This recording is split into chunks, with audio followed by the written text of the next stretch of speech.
खुलुमबाय गिबियावनो दं बिटिसिनि गोदान सरकारखौ एबसुनि आफादगिरि दिपेन बर'आ मदद होलांगोन होनदों।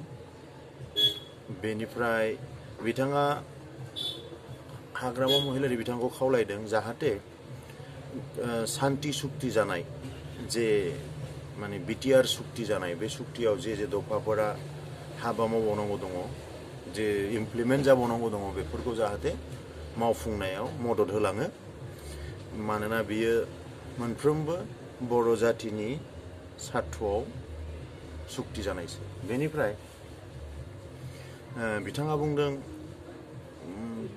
बिटिसिआव अशान्ति फैफिनगोन नामा, गोदान सरकार दानायनि उनाव अशान्ति फैफिनगोन।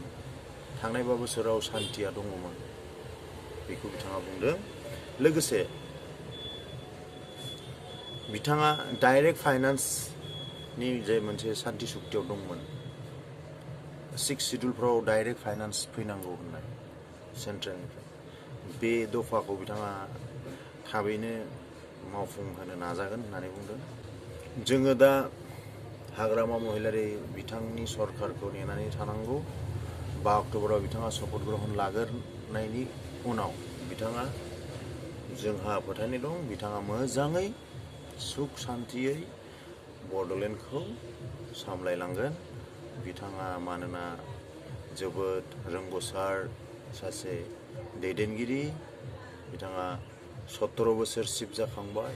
दा एबार बिथाङा आरोबाव सुजुग मोनबावबाय। निस्सय बिथाङा बे सुजुगखौ बयनिबो मोजांनि थाखाय खामानि मावलांगोन। मानोना बिथाङा बे प्रतिश्रुतिजोंनो सरकारखौ दाफिननो हादों। लोगोसे एबारनि दुर्गा फुजायाव जुबिन गार्गनि प्रभाब, मानोना बिथाङा रुंसारि जानाया बावाखै। दा एबारनि दुर्गा फुजायाव जोङो बयनिबो रंजानायखौ बेबादि गुबुन बोसोरफोरनि बादि नुनो मोनाखै। दा जुबिन गार्गआ जे बेसेबां सासे बयजोंबो अनजानाय सासे शिल्पीमोन, सिंगारमोन, बेयो रोखा रोखा फोरमान। बिथाङा अराय सम बयनिबो गोसो गोरबोआव बेबादिनो अननाय मोनबाय थानो हाथों आरो बे प्रभाबखौ जोङो एबारनि दुर्गा फुजायाव नुनो मोनथारदों। नोंथांमोनाबो नुदों।